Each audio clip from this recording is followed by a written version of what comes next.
Good evening. This is All India Radio. I'm Anuja Kumar and with me is Nipunika Shahid with the evening news.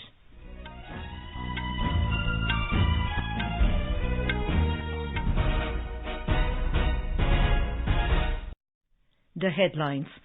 Union Cabinet approves infusion of 1,500 crore rupees in Indian Renewable Energy Development Agency Limited. Also approves extension of tenure of National Commission for Safai Karmcharis for 3 years beyond 31st of March 2022. Meghalaya Cabinet approves recommendations of 3 regional committees pertaining to long-pending border dispute between neighbouring states. National vaccination drive reaches over 159 crore 54 lakh mark. Prime Minister Narendra Modi and his Mauritius counterpart to jointly inaugurate the India-assisted social housing units project in Mauritius virtually. Prime Minister to also deliver keynote address at the national launch ceremony of Azadi Ke Amrit Mahotsav Se Swarnim Bharat Ki Or tomorrow. BJP, Apna Dal, Sonelal and Nishad Party to jointly contest upcoming assembly polls in Uttar Pradesh on all 403 seats. In Goa, Congress releases another list of 5 candidates. In Australian Open tennis, Rafael Nadal and Ashley Barty cruise to the 3rd round. And in cricket, in the first ODI, chasing a victory target of 297 runs set by South Africa, India were 166 for 3 in 31.3 overs at par when reports last came in.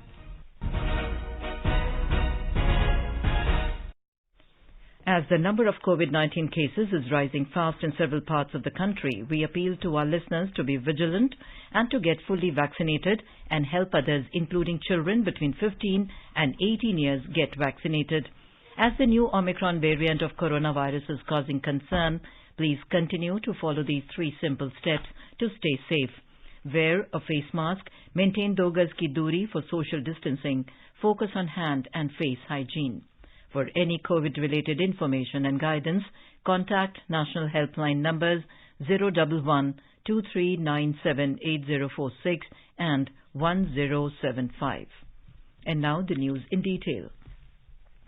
The Union Cabinet today approved infusion of 1,500 crore rupees in Indian Renewable Energy Development Agency Limited or IREDA. Briefing media in New Delhi, Information and Broadcasting Minister Anurag Thakur said it will enable IREDA to lend 12,000 crore rupees to the renewable energy sector. He said this will enhance its net worth, which will help it in additional renewable energy financing. The minister said it will also improve the capital to risk weighted assets ratio to facilitate its lending and borrowing operations. The decision will generate employment over 10,000 jobs every year.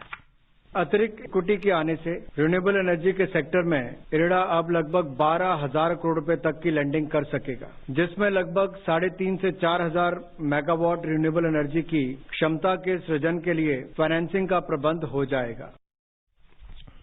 The Cabinet also approved extension of tenure of the National Commission for Safai Karmcharis, NCSK, for 3 years beyond the 31st of March 2022. The total implication of the extension for 3 years will be approximately 43.68 crore rupees. The major beneficiaries will be Safai Karmcharis and identified manual scavengers in the country. The number of manual scavengers identified under the Manual Scavengers Act survey is over 5,08,000. The NCSK was established in 1993. It has been giving its recommendations to the government regarding specific programs for welfare of Safai Karmcharis, study and evaluate the existing welfare programs for Safai Karmcharis, and investigate cases of specific grievances. The Cabinet has also cleared the scheme for grant of ex gratia payment of difference between compound interest and simple interest for 6 months to borrowers in specified loan accounts. It has approved the payment of ex gratia amount of over 973 crore rupees pertaining to remaining claims submitted by lending institutions under the scheme. In the context of the COVID-19 pandemic, the scheme for grant of ex gratia payment was approved by the Cabinet in October 2020. The Meghalaya Cabinet on Wednesday has approved the recommendations of the 3 regional committees, namely West Khasi Hills, Ribhoi, East and West Jantia Hills, along with the recommendation of the Assam government, will be submitted to the Union Home Minister on Thursday evening with regard to the long-pending border dispute between the neighbouring states. Following a cabinet meeting at Shillong this afternoon, Chief Minister Conrad K. Sangma said the government felt strongly that apart from historical facts, it is important to keep the sentiments of the people in mind, the willingness of people in specific areas, and it has been the driving force on most of the conclusions. He said ethnicity was also an important aspect, and both the governments strongly felt one cannot force anyone to forcibly come to a particular state.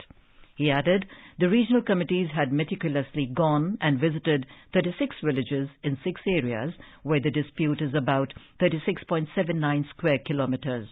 Both the Chief Minister of Assam and Meghalaya will proceed to New Delhi on Thursday, meet the Union Home Minister and submit a common report as both the states have agreed 100% to the recommendations of the regional committees. The Chief Minister pointed out that according to established laws, the Union government has to take the next step, and while that happens administratively, both states will discuss the nitty-gritty, but demarcating border had to be done at the Parliament level. Meanwhile, the State Cabinet also approved the extension of the upper age limit for recruitment in all state government services from 27 years to 32 years, and the same has been extended to 37 years for scheduled tribes. However, this relaxation will not be applicable for jobs in state police, civil defence home guards and other services which require physical activities. Information and Broadcasting Minister Anurag Thakur said the government will take strict action against those websites that are running anti-India content. Talking to reporters in New Delhi today, he said it has identified 20 such accounts that are being run from the neighbouring country. Mr. Thakur added such accounts will be shut down. Over 50% of children between the age of 15 and 18 years have received their first dose of COVID-19 vaccine. Praising them, Health Minister Mansukh Mandavia said, enthusiasm of these children for vaccination is inspiring people all over India. The Prime Minister has expressed happiness over the COVID-19 vaccination drive of children. In a tweet today, the Prime Minister said young and youthful India is showing the way. He said it is important to vaccinate and observe all COVID-19 related protocols. He said together the country will fight this pandemic. Expressing happiness over the encouraging news that over 50% of youngsters in the age group of 15 to 18 have received the first dose of COVID-19 vaccine, he said, let us keep the momentum. India's COVID-19 vaccination coverage has crossed 159 crore 54 lakh today. Union Health Ministry said over 91 crore 86 lakh vaccine doses have been administered as first dose and more than 67 crore vaccine doses given as second doses. The ministry said more than 62 lakh vaccine doses have been administered till 7 p.m. today. More than 61 lakh precaution doses for the identified categories of beneficiaries for COVID vaccination have been administered so far. The ministry said more than 3 crore 82 lakh cumulative COVID-19 vaccine doses have been administered among adolescents between 15 to 18 age group so far since the start of vaccination drive for adolescents. Meanwhile, over 2,82,000 new COVID cases were reported in the country in the same period. The ministry said more than 1,88,000 COVID patients have recovered in the last 24 hours and national recovery rate stands at 93.88%. A total of 8,961 cases of Omicron variant of COVID-19 have been reported in the country so far. In our bilingual live phone-in program Corona Jagrukta series, Dr. Archana Kumari of AIIMS, New Delhi will be with us tonight to answer the queries related to coronavirus. This program can be heard on FM Gold channel and additional frequencies from 9:30 p.m. onwards. Listeners can ask questions to the expert on telephone number 011-2342-1230 and 011-2342-1764. You can also post your queries on our Twitter handle AIR News Alerts by hashtag AskAIR. This program will also be available on our website newsonair.gov.in and YouTube channel News on AIR Official. Prime Minister Narendra Modi will be hosting the first meeting of the India Central Asia Summit in a virtual format on the 27th of January. Presidents of Kazakhstan, Kyrgyz Republic, Tajikistan, Turkmenistan and Uzbekistan will participate. This will be the first engagement of its kind between India and the Central Asian countries at the level of leaders. The first India Central Asia Summit is a reflection of India's growing engagement with the Central Asian countries, which are a part of India's extended neighbourhood. Prime Minister Narendra Modi paid a historic visit to all Central Asian countries in 2015. Subsequently, there have been exchanges at high levels at bilateral and multilateral forums. During the first India Central Asia Summit, the leaders are expected to discuss steps to take forward India's Central Asia relations to newer heights. They are also expected to exchange views on regional and international issues of interest, especially the evolving regional security situation. The summit is symbolic of the importance attached by the leaders of India and the Central Asian countries to a comprehensive and enduring India-Central Asia partnership. Centre's Spices Board today conducted a meeting with scientists and crop experts to chalk out strategies to tackle thrips outbreak in chili crop in Telangana and Andhra Pradesh.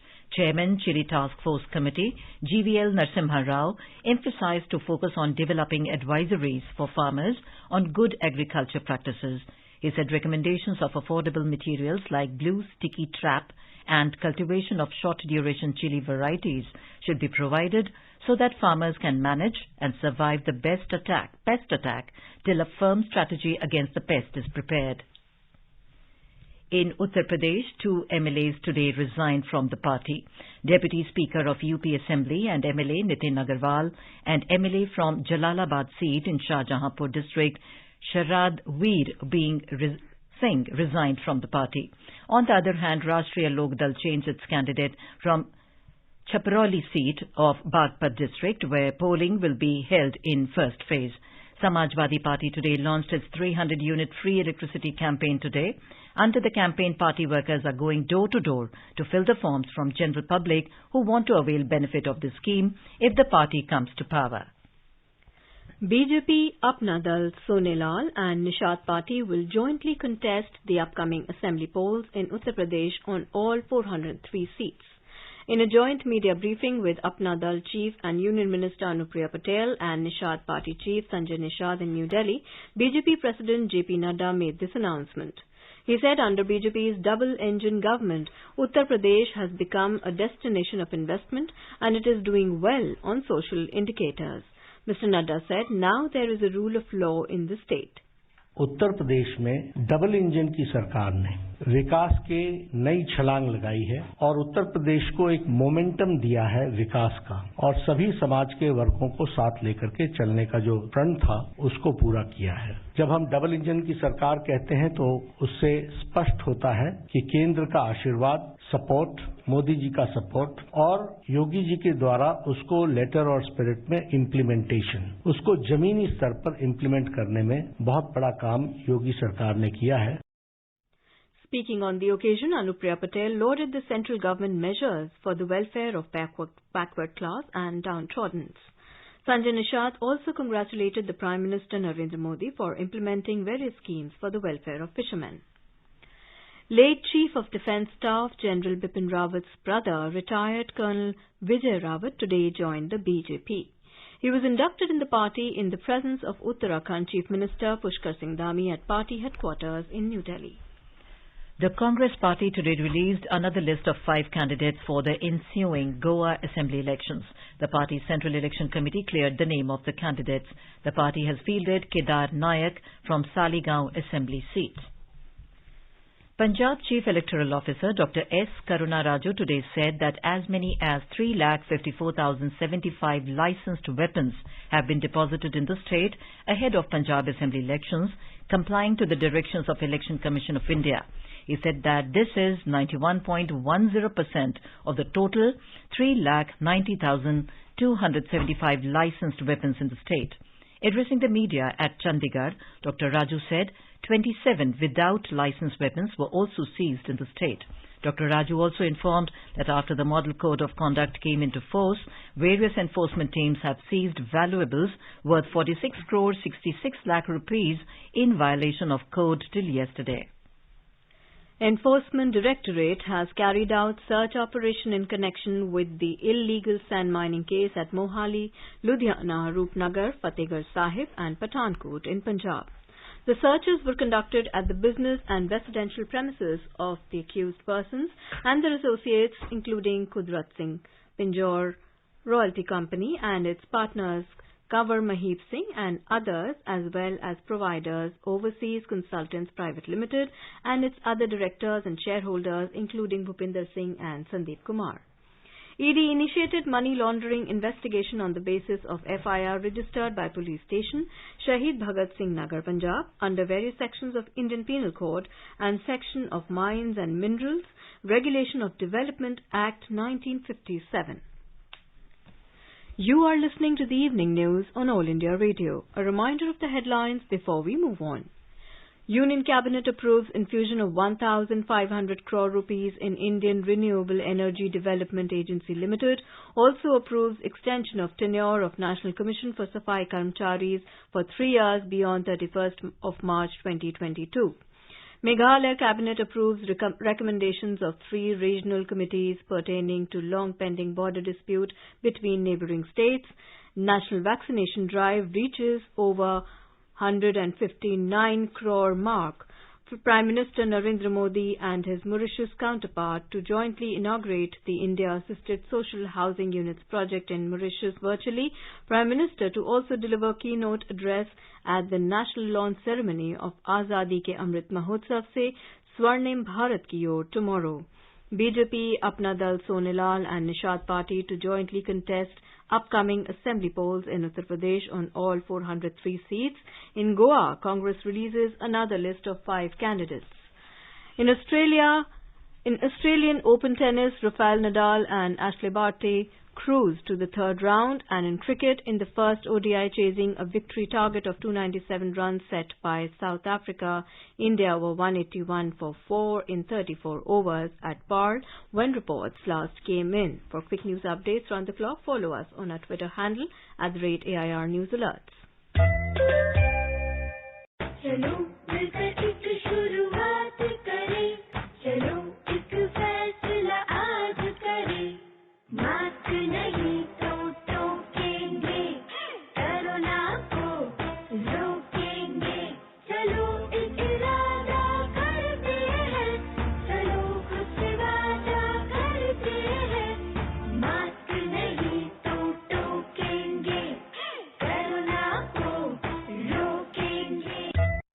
अपने business को बढ़ाने के लिए लीजिए आकाशवाणी का सहयोग और दीजिए उसे बुलंदियों के पंख।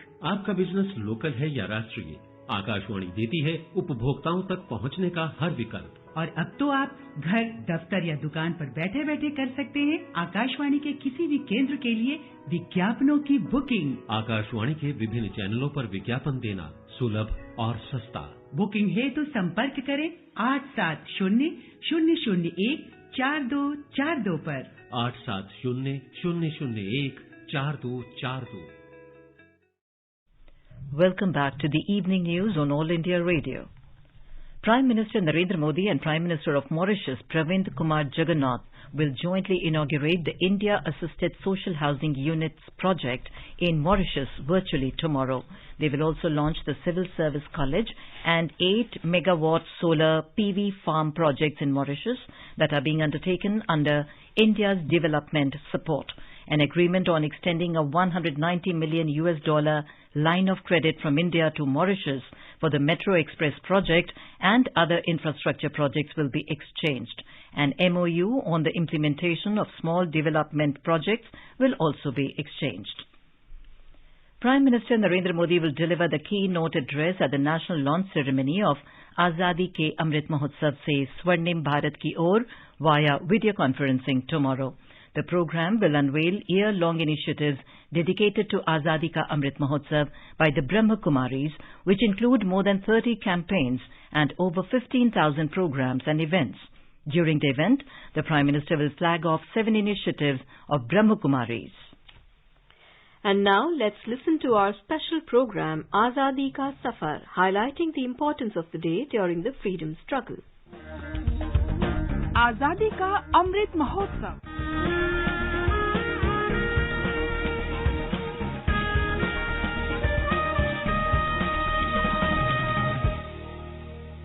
Azadi Ka Safar with AIR News, Birth of a Nation. India's glorious freedom struggle is one of the greatest struggles the modern world has ever witnessed.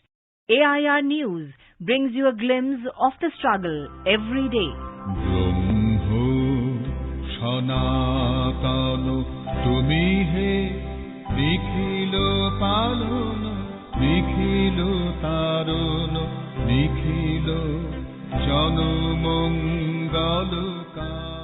In today's episode, we remember social reformer Devendranath Tagore, who died on the 19th of January 1905. Father of Gurudev Rabindranath Tagore, Devendranath Tagore took the principles championed by Raja Ram Mohan Roy and turned them into Brahmoism, an influential sect in Bengal.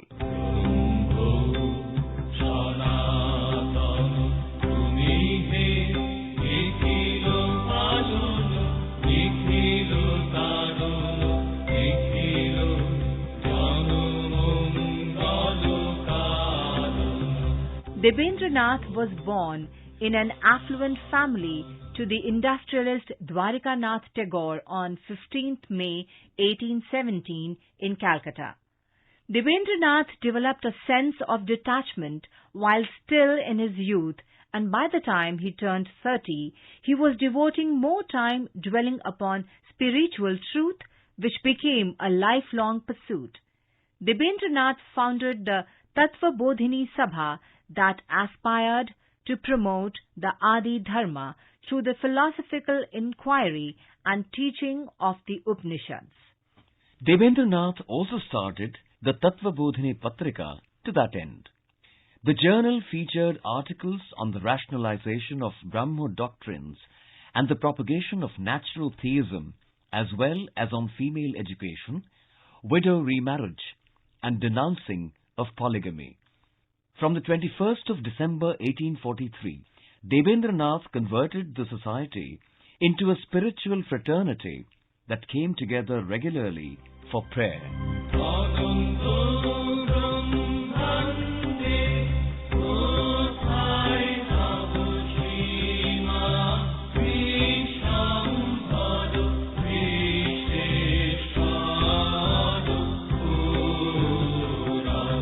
In 1848, Devendranath published a book based on selected passages from the Upanishads and published it as Brahmo Dharma, enshrining the fundamental principles of the Adi Dharma doctrine that emphasized monotheism and rationality, that focused on individual meditation, that rejected idolatry and caste distinctions.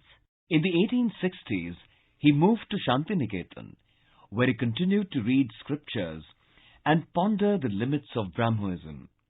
Many years later, Rabindranath established his school and university at this place. Till his death, Devendranath kept on working for betterment of Indian society. We salute the great Indian.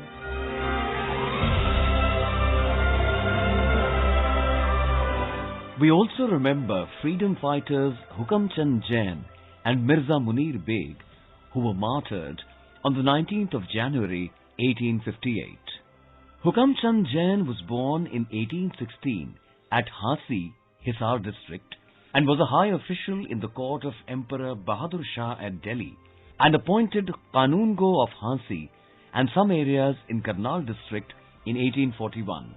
He reached Delhi on hearing about the First War of Indian Independence in 1857. He attended the conference of patriotic leaders at the Mughal court, in which great revolutionary leaders like Tantia Tope were also present. he offered to organize the freedom struggle in the Haryana region and began collecting an armed force after his return to Hasi. He attacked the British lines of communication with his own small armed force and inflicted heavy losses on the British, although his soldiers were equipped with only ordinary weapons. He wrote a letter to the Mughal Emperor in association with his compatriot Mirza Munir Beg, requesting reinforcements. However, Delhi was also occupied by the British army, and the letter signed by him and Mirza Munir Beg was discovered by the British in the Mughal records. The British commissioner immediately instructed the collector of Hisar to take strong action against Lala Hukam Chand Jain and Mirza Munir Beg. Their houses were raided by the British authorities and both were arrested. They were sentenced to death and attained martyrdom.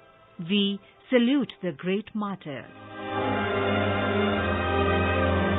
That brings us to the end of this episode of Azadi Ka Safar with AIR News. See you in the next episode tomorrow.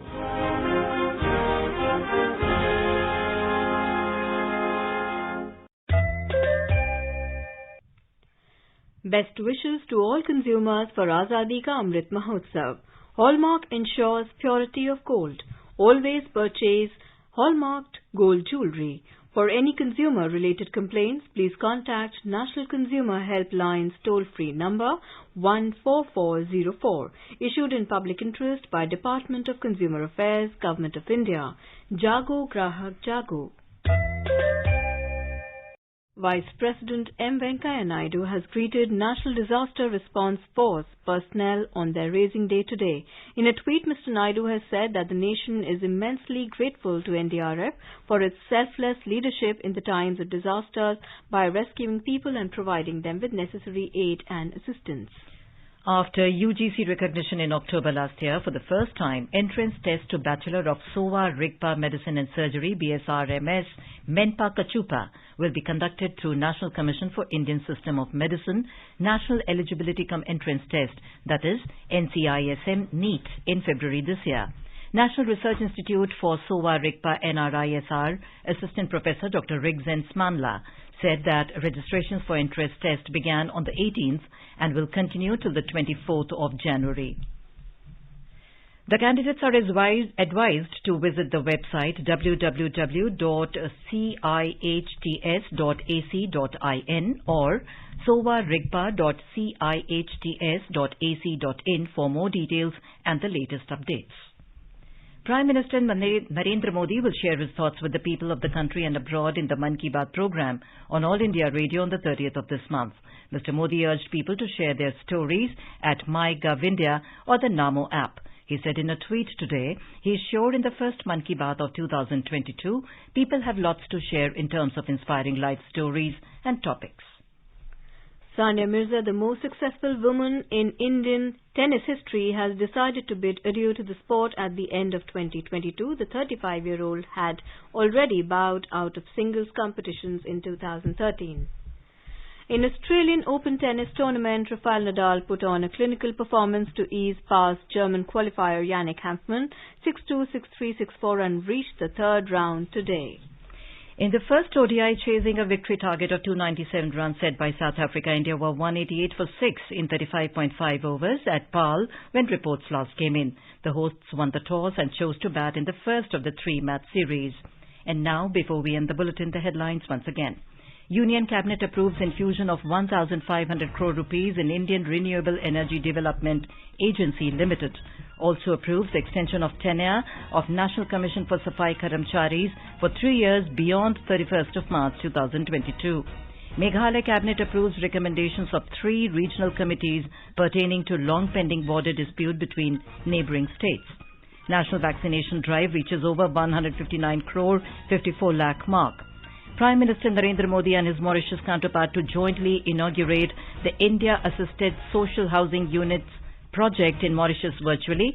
Prime Minister to also deliver keynote address at the national launch ceremony of Azadi Ke Amrit Mahotsav Se Swarnim Bharat Ki Or tomorrow. BJP, Apna Dal, Sone Lal and Nishad Party to jointly contest upcoming assembly polls in Uttar Pradesh on all 403 seats. In Australian Open tennis, Rafael Nadal and Ashley Barty cruised to the third round, and in cricket, in the first ODI chasing a victory target of 297 runs set by South Africa, India were 188 for 6 in 36.1 overs. And with that we end the evening news. Good night.